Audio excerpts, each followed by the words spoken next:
చాలా గ్యాప్ వచ్చిన తర్వాత మీరు అన్నట్లుగా ఎర్రమల్లి తర్వాత ధవళ సత్యం గారు అన్న పేరు వినబడిన పరిస్థితుల్లో చైతన్య రథం అనౌన్స్ చేయడం, మీ పేరు మరొకసారి వెలుగులో రావడం, సినిమా మీద చాలా మీ పేరుతో రంగా గారి చరిత్ర కాబట్టి ఆ సినిమా ఒక్కసారి సినిమా రిలీజ్ ముందే బాగా హైప్ వచ్చింది.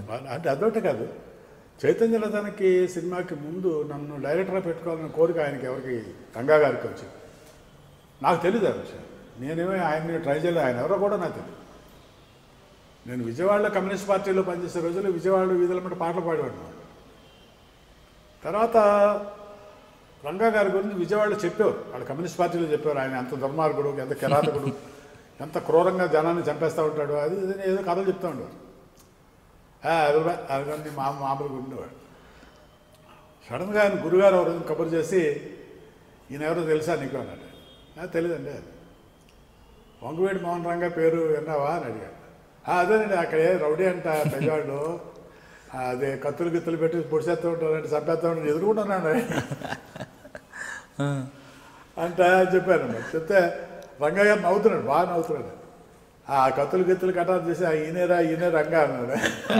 నాకు షాక్ ఒకసారి.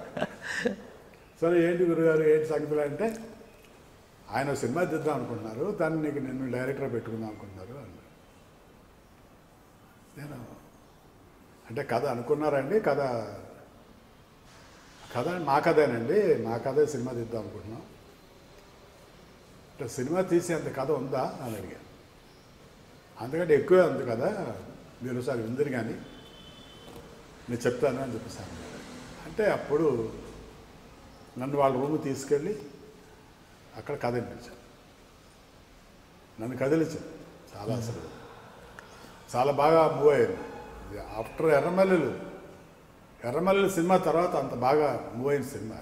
కానీ అప్పట్లో ఆ టైటిల్కి స్టోరీకి అసలు లింక్ ఎక్కడ అవుతుందా అని చాలామంది అనుమానం వ్యక్తం చేశారండి. ఎందుకంటే చైతన్య రథం అనేది అప్పుడు రామారావు గారు రథం, ఇక్కడ స్టోరీ తీసుకుంటే రంగా గారు కథ. రంగా గారు అనే వ్యక్తి విజయవాడకే పరిమితం కాలేదు, చాలా జిల్లాలకి. సినిమాలో జరగకుండా 3 జరిగినాయి. ఒకటేంటంటే రంగా సినిమా ధవళ సత్యం డైరెక్ట్ చేయకూడదు. రంగా గారు తీసే సినిమాకి చైతన్య రథం పేరు ఉండకూడదు. ఒకవేళ పేరు ఉన్నా ఆ సినిమా సక్సెస్ కాకూడదు. కానీ ఈ 3 జరిగిపోయింది. ఈ మూడు జరిగింది. సార్ రంగా గారికి మీరు బాగా దగ్గర చూశారు, ఆయనతో సినిమా తీశారండి. ఇప్పటికీ నాకు అర్థం కాని విషయం ఏంటంటే, ఇటీవల కాలంలో ఆయనకు సన్నిహితులతో స్టోరీ ఇంటర్వ్యూ కూడా చేశాను. ఒక సామాన్య వ్యక్తికి ఇంతమంది ఇన్ని జిల్లాలు చనిపోయిన తర్వాత కూడా ఫ్యాన్స్ ఎందుకుంటారండి? నేను సినిమా కొంతమంది రౌడీ అంటారు, కొంతమంది విలన్ అంటారు, కొంతమంది ఇప్పటికీ ఆరాధిస్తుంటారు, అది విగ్రహాలు కూడా ఉన్నాయి ఇప్పుడు కూడా. నేను యాక్చువల్లీ సినిమా ఒప్పుకోవటానికి ముందు నేను గురుగారితో అన్నాను, గురుగారు నేను కొన్ని అంటే మీరైతే రాజకీయాలు లేవు మీకు, నేనేమో కమ్యూనిస్ట్ పార్టీ నుంచి వచ్చినామండి, ఈయనేమో కమ్యూనిస్ట్ పార్టీ వ్యతిరేకమైంది, అవును, కాబట్టి నేను పార్టీ పర్మిషన్ తీసుకోవాలండి అన్న. ఎందుకు తీసుకోవాలి పర్మిషన్? వాళ్ళే నిన్ను పోషిస్తున్నారా, లేకపోతే నేను ఏం చేస్తున్నారు వాళ్ళు అన్నాడు. అలా కాదు, నేను పార్టీ నుంచి వచ్చేటప్పుడు నా కమ్యూనిస్ట్ పార్టీ కార్డు వాళ్ళకి అప్పచెప్పి నేను కమ్యూనిస్ట్ పార్టీ వ్యతిరేకంగా ఏ పని చేయనని చెప్పి వచ్చాను. మాట చెప్పాను, వాళ్ళకి మాట ఇచ్చి వచ్చాను. ఇక్కడ ఒక మాట వాళ్ళతో చెప్తాను, వ్యతిరేకం అని కాదు, ఇలా రంగా గారి సినిమా చేస్తున్నాను, మీరందరూ కూడా నన్ను ఎంకరేజ్ చేయండి ప్లీజ్ అని చెప్పేసి చెప్పాలి. అంటే చెప్పరా అన్న, అంటే if is a real communist ఈ హ్యాస్ టు డిసిప్లిన్ అండి, పార్టీలో డిసిప్లిన్ అది. మిగతా పార్టీలు లాంటి పార్టీ కాదు కదా కమ్యూనిస్ట్ పార్టీ అంటే సరే అయితే ఎప్పుడు చెప్తాను, ఎందుకంటే ఇవాళ ఈవినింగ్ వెళ్తాను నేను హైదరాబాద్, నేను మళ్ళీ రేపు ఈవినింగ్ బయలుదేరి ఎల్లుండి మార్నింగ్ ఇక్కడ ఉంటాను. హైదరాబాద్ వచ్చి కమ్యూనిస్ట్ పార్టీ నాయకులకి చెప్తా ఉంటుంటే అందరూ నో నో నో నో ఎవరు అంగీకరించారు, సినిమా చేయటానికి వీల్లేదు అన్నారు. కొంతమంది అయితే అసలు చాలా కోప్పడిపోయారు. అంటే ఇది చెప్పడం కోసం వచ్చావా, లేకపోతే నువ్వు సినిమా ఆల్రెడీ తీసేస్తున్నాను కాబట్టి మీరు నన్ను ఫాలో అయిపోయి చెప్పడం కోసం వచ్చావా అని చెప్పేసి కొంతమంది ఇలాగా చాలా ఆవేశపడిపోయారు అందరూ. అప్పుడు గిరిప్రసాద్ గారి దగ్గరికి వెళ్ళాడు, ఆయన అడిగాను ఏంటంటే సినిమా చెయ్యి అన్నాడు. ఆయన స్టేట్ సెక్రటరీ. ఆశ్చర్యపోయింది, అదే అందరూ ఇలా అన్నారండి, అందుకని నువ్వు మానేసినందుకు మాత్రం సినిమా ఆగిపోతుందిగా, ఇంకొకటి అబద్ధం కూడా చేస్తాడు. అట్లీస్ట్ నువ్వు చేసావు అనుకో, కమ్యూనిస్ట్ పార్టీ తక్కువ తడుతుంది, వాడు ఇంకా బాగా ఎక్కువ తడుతాడు. నువ్వు చేయి, సినిమా చేయి అన్నాడు. అక్కడ ఎంకరేజ్మెంట్ వచ్చింది. తర్వాత తిన్నాం ఆదాల రంగారావు దొరికాడు. ఆదాల రంగారావు అడిగాడు. ఆదాల రంగారావు ఇమ్మీడియట్గా సినిమా చేయమను, చేయి తమ్ముడు, తప్పకుండా చేయి, అన్నీ చేయగలం మనం, ఏ రకమైన విప్లవం అయినా సరే మనం సృష్టించగలం అని ఒక గొప్ప పేరు వస్తుంది నీకు, నా మాట విని చేయాలి. ఆ తర్వాత నేను రంగా గారిని కలిసాను మెడ్రాస్లో. కలిసినప్పుడు నేను చేస్తాను సార్ సినిమా, బట్ ఒక చిన్న కండిషన్, నేను విజయవాడ వస్తాను మీతో పాటు, మీతో పాటు నేను ఒక నెలల పాటు తిరుగుతాను, నేనేమేమి మిమ్మల్ని అడగను, మిమ్మల్ని డిస్టర్బ్ చేయను, మీరు కారులో వెళ్ళిపోతాను, నేను వెనకాల కూర్చుని ఉంటాను అంతే, నేను మిమ్మల్ని ఏమీ డిస్టర్బ్ చేయను, నేను అబ్జర్వ్ చేయను, నేను I want to digest your character, అంటే మీకు ఎంత పేరు ఎందుకు వచ్చింది, ఎంతమంది జనం మీకు కూడా ఎందుకుంటున్నారు, మీ సొంత మనుషులాగా ఎందుకు కావాలించుకుంటున్నారు, ఎందుకు కాలో దాన్ని పెడుతున్నారు, నాకు తెలియాలి, నేను చెప్తాను, మీరు చెప్తే నాకు అర్థం కాదు, నేను చూడాలి, కళ్ళారు చూడాలి అంటే రమ్మ. 1 వీక్ అయిన తర్వాత నేను వెళ్ళాను, ఆయనతో పాటు రోజు తిరుగుతూ ఉంటాడు. అది ఒక ప్రజానాయకుడు ప్రజల్లో తిరుగుతుంటే ఆ రియాక్షన్ ఎలా ఉంటుందో అలాంటిది నేను ప్రతిరోజు చూశాను అక్కడ. ఓ ప్రజా సమస్యతోటి ప్రజలు వచ్చి నాయకుడికి విన్నవిస్తే ఆ నాయకుడు ఎలా రియాక్ట్ అవుతాడు అన్నది ఆ రోజు చూశాను. ప్రతిరోజు ఒక పేజీలో ఆ రోజు చూసిన ఇన్సిడెంట్ అంతా రాసేసి ముగిందా అనుకున్నది ఒక పేజీ అలా 10 పేజీలు రాసేవాడు. సో అంత ఇన్స్పైరింగ్గా అది జరిగింది. ఈ లోపల దీన్ని డిస్టర్బ్ చేయాలని కొంతమంది బయలుదేరారు. నేను పెద్ద పాపులర్ కాదు, అంటే మనిషిగా పాపులర్ కాదు, మీ పేరు ఉంది కదా. నేను రంగా గారి ముందు కొంచెం దూరంగా అలా కూర్చొని ఉన్నాను. రంగా గారు ఇక్కడ డాబా పైన కూర్చొని ఉన్నారు. కూర్చొని ఆయన వచ్చిన సమస్యలు చెప్తున్నారు. అన్న ధవళ సత్యం అనేవాడు నేను పచ్చిబూతులు తిట్టాడంటే అక్కడ 1 టౌన్లో, అప్పుడు ఆ 1 టౌన్ ఎలక్షన్ అప్పుడు వచ్చాడంటాడు వాడు, అసలు మనం సినిమా డైరెక్టర్ పెట్టద్దన్న అని చెప్తున్నాడు. ఎదురుకుంటే నువ్వు ధవళ సత్యాన్ని చూసేవేంటరా అన్నాడు. చూడలేదన్న. చూడకుండా అలారా, అది ఆయనే తిట్టు, అది కంగారు పడిపోయాడు పాప. ఇలాగా నన్ను ఆ సినిమా తీసేయాలని చాలామంది ప్రయత్నం చేశారు. బట్ రంగా గారు ఏంటంటే ఏమైనా సరే ఆయనే ఉండాలి, ఆయనే డైరెక్ట్ చేయాలి, ఒకవేళ ఆయన డైరెక్ట్ చేయకపోతే నీ సినిమా చేయాలి. అసరికి ఒకసారి షాక్. అప్పుడు ఉండవల్లి అరుణ్ కుమార్ గారు, జక్కంపూడి రామ్మోహన్, మన అంబటి రాంబాబు మనవాడు, వీళ్ళందరూ ఉన్నారు సినిమాకి టీం. వీళ్ళంతా రంగా గారికి టీం అనమాట ఇదంతా. అంబటి సుబ్బారావు గారు, వీళ్ళందరూ కూడా ఉండేవారు. అంత ఎంకరేజ్మెంట్లో చక్కగా ఉండేవారు. రంగా గారు వస్తూ ఉండేవారు, వెళ్తూ ఉండేవారు. ఒక్క రోజును కూడా మీరు ఏం చేస్తున్నారని కానీ, ఈ సీన్ ఏంటని కానీ, ఈ సీన్లో ఈ డైలాగ్ ఏంటని కానీ ఒక్కరోజు కూడా నన్ను అడగలేదు ఆయన. అందరూ అడిగారు, మీరు ఎందుకు అడగట్లేదు, ఏం చేస్తున్నావు ఏంటి అని మీరు ఎందుకు అడగలేదు అని. ఆయన నన్ను ఎంత నమ్మాడో నేను కూడా అంతే నమ్మాను. ఆయన నాకు వ్యతిరేకం విధానాలు, కానీ ఆయన నాకు చాలా స్నేహితుడు ఈ విషయంలో. ధవళ సత్యం గురించి మనకి అర్థం కాదు, ఆయన నాకు పూర్తిగా అర్థమయ్యాడు, అందుకే నేను ఆయన సినిమా ఇచ్చాను. అలా కాదండి ఆయన ఎవరో తెలుసా మీకు అన్నాడు. ఆయన ఎవరైతే నాకేంటి, నాకైతే ఏంటి ఆయన ఈ క్యాస్ట్ ఏంటనా, బహుశా బ్రాహ్మణ ఉంటాడు అన్నాడు ఆయన. షాక్ ఒకసారి. అబ్బాబ్బా మీరు మరీ దారుణం అండి, నిజంగా అంటున్నారండి. ఎస్ అని నేను అనుకుంటున్నా అలానే. అప్పుడు ఉండవల్లి అరుణ్ కుమార్ గొప్పవాళ్ళని మీరు, ఆయన బ్రాహ్మణ కాదు పాడు కాదు, మేము మళ్ళీ మాకు క్రెడిట్ ఏంటి, మాకు ఆయన మీ వాడండి బాబు అన్నాడు. అప్పుడు ఆయన షాక్, ఆయన రంగా గారు.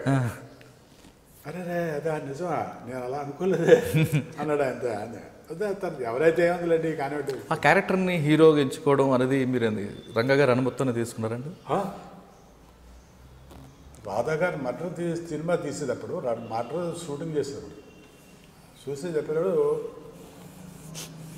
అప్పటికి 4 రోజులు అయ్యింది. Murder, just murder. ఇలా పొడిచేస్తే చచ్చిపోతాడు మనిషి.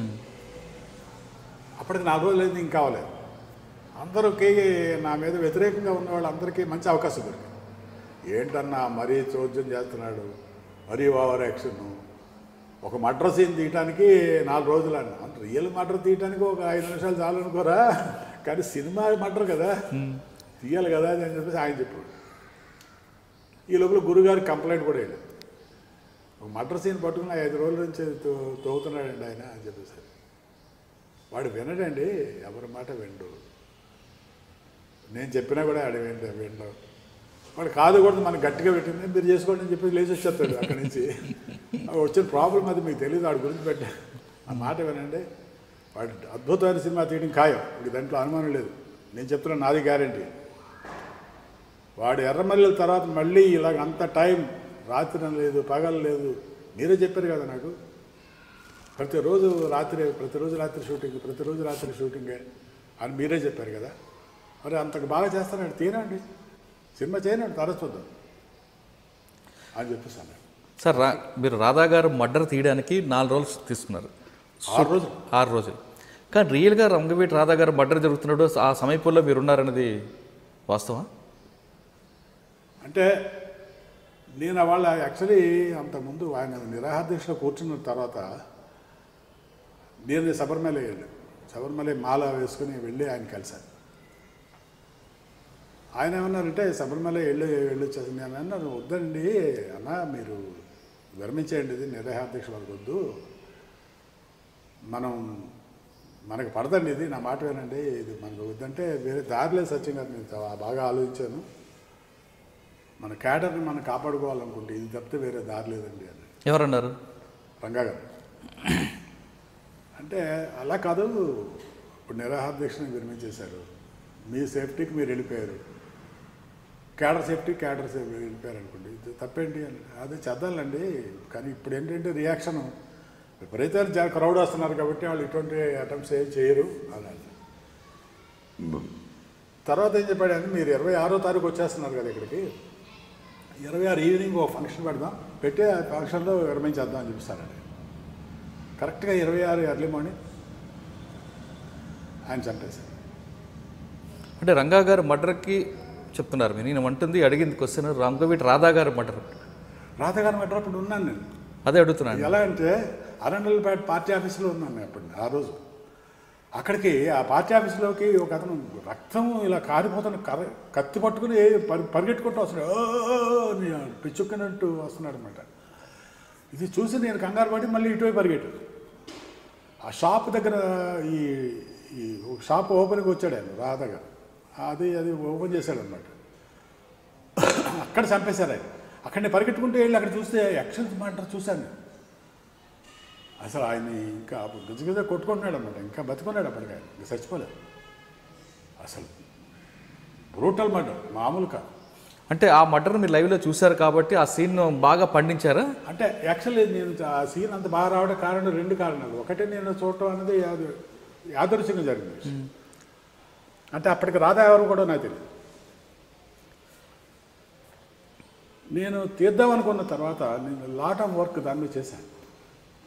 అంటే పోస్ట్ మార్టం రిపోర్టు, ఫోటోగ్రాఫ్స్, ఆ రోజు వచ్చిన న్యూస్ పేపర్లో ఉన్న ఫొటోస్, తర్వాత చాలామంది కమ్యూనిస్ట్ పార్టీలో ఉన్న ఆ మర్డర్లో పాల్గొన్న కొంతమంది వ్యక్తులు,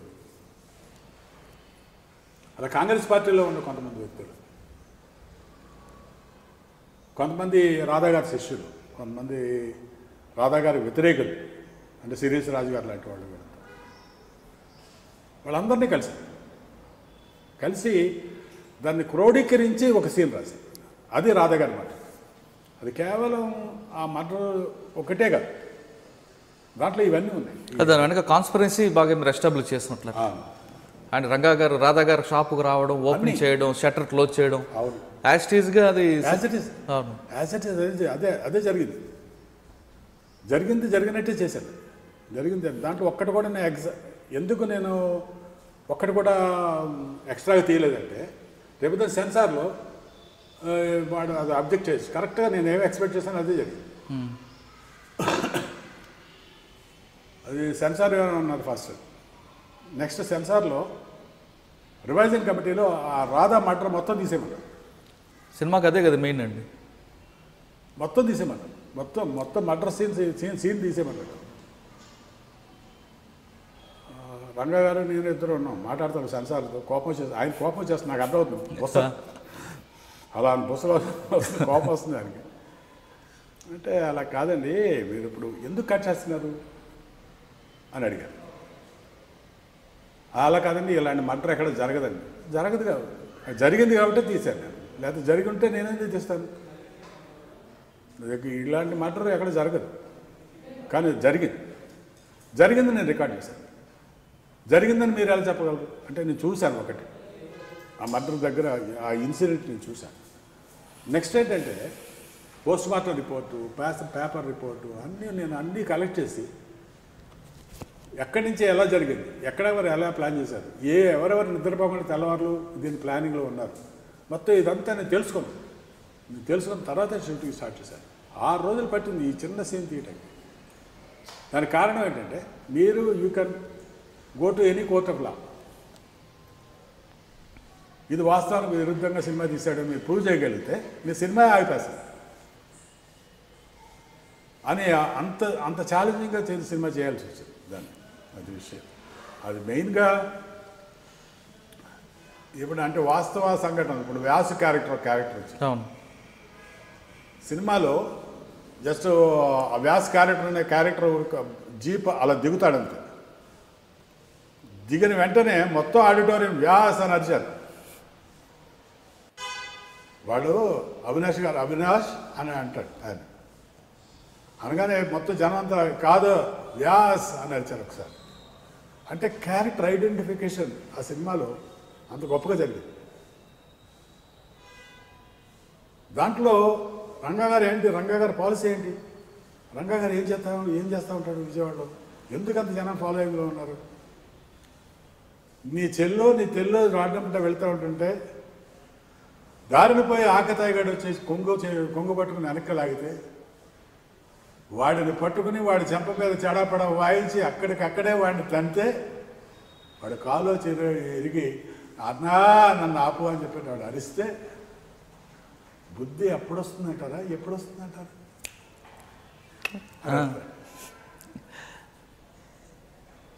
అంటే ఇవాళ మనం దిశ గురించి, నిర్భయ గురించి చెప్తున్నది రంగా గారు ప్రాక్టికల్గా ఆ రోజుల్లో ఇంప్లిమెంట్ చేశారు. తర్వాత ఫ్లాష్ లాగా ఇన్సిడెంట్కి వెళ్ళిపోయాడు అండి. ఒక్క నిమిషం కూడా లేట్ ఉండేది కాదు. అలాంటి చోట జరిగింది అన్నారంటే చాలు, ఇప్పుడు వస్తానండి సత్య గారు అని వెళ్ళిపోయాడు ఆయన. తర్వాత అని బాగా అబ్జర్వ్ చేసి నేను సినిమా తీశాను కాబట్టి జనం ఈ రోజుకి ఆ రోజు తీసిన సినిమాకి గురించి ఈ రోజు మీరు కూడా మీరు చైతన్య గురించి అడుగుతున్నారు. జనం మీరు సెకండ్ పార్ట్ ఎప్పుడు తీస్తారని అడుగుతున్నారు. సార్ ఆ సినిమాని ఏలూరు రోడ్లో మీరు షూట్ చేస్తున్నప్పుడు జనాన్ని కంట్రోల్ చేయడం చాలా ఇబ్బంది అనేది అప్పుడు పేపర్లో వార్త వచ్చింది. అంటే ఆ రోజుని విపరీతంగా జనం వచ్చారు. తర్వాత అట్ ది సేమ్ టైం మా షూటింగ్ కోసం 10,000 మంది జనం తీసుకొచ్చాను. 10,000 మంది జనం, వాళ్ళ చేతుల్లో ఫ్లాగ్లు ఉన్నాయి. అది ఊరేగుతూ వస్తూ ఉంటారు. భానుచందరు జీప్ మీద ఉంటాడు, మిగతా వాళ్ళంతా ఊరేగుతూ వస్తారు. జనం విపరీతంగా క్రౌడ్ వచ్చేసి మొత్తం బ్లాక్ అయిపోయింది. ఇంకా మన షూటింగ్ జరగడం అనేది జరిగే పని కాదు, అసంభవం అని చెప్పేసి అనుకున్నాను. రంగా గారు వచ్చి ఏడు సచిన్ గారు షూటింగ్ కానివ్వండి అంటున్నారు. కానివ్వండి అంటే కష్టం అండి, చాలా కష్టం అండి. వాళ్ళు ఎదురుకుండా ఉన్న వాళ్ళు క్లియర్ అయిపోతే తప్పితే షూటింగ్ చేయలేమండి. మీరు 6 కెమెరాలతో షూటింగ్, 6 కెమెరాలు, అక్కడ ఒక కెమెరా, ఇక్కడ కెమెరా, ఇక్కడ కెమెరా, ఇక్కడ కెమెరా, ఇక్కడ కెమెరా, 6 కెమెరాలు రెడీగా ఉన్నాయి. బట్ ఈ జనం పక్కకి వెళ్ళాలి. అంటే రంగా గారు కాసేపు ఆలోచించి మీరు రెడీ చేసుకోండి, నేను రెడీ చేస్తాను. నాకు ఆయన మీద నమ్మకం, ఆయన రెడీ చేయగలడు, చేస్తాడు అని నమ్మకం. గబగబా మొత్తం అందరినీ కెమెరా పొజిషన్స్కి వెళ్ళిపోమన్నాను. అందరూ పరిగెట్టుకుంటూ కెమెరా పొజిషన్స్కి వెళ్ళారు. 6 కెమెరాలు రెడీగా ఉన్నాయి. రంగా గారు నేను రెడీ అండి అన్న మైక్లో అనగానే ఇది గబగబా బస్సు ఎక్కాను. అక్కడ బస్సు ఉంది, మరి కెమెరా ముందు మా బస్సు ఉంది. గవో బెస్ట్ పైకి ఎక్కగానే జనం అందరూ ఓ రంగా గారిని చూడండి అరుపులు అనమాట. అరుపులు ఉన్నటువంటి ఇలా అని ఇలా ఈ చేతితో పాటు జనం కూడా అలా పక్కకి వెళ్ళిపోయారు. ఇలా వెళ్ళిపోగానే రండి అని చెప్పేసి అనగానే వాళ్ళు వచ్చారు, షాట్ తీశారు. అది రంగా గారికి జనంలో ఉన్న ఒపీనియన్కి నిదర్శనం అనమాట.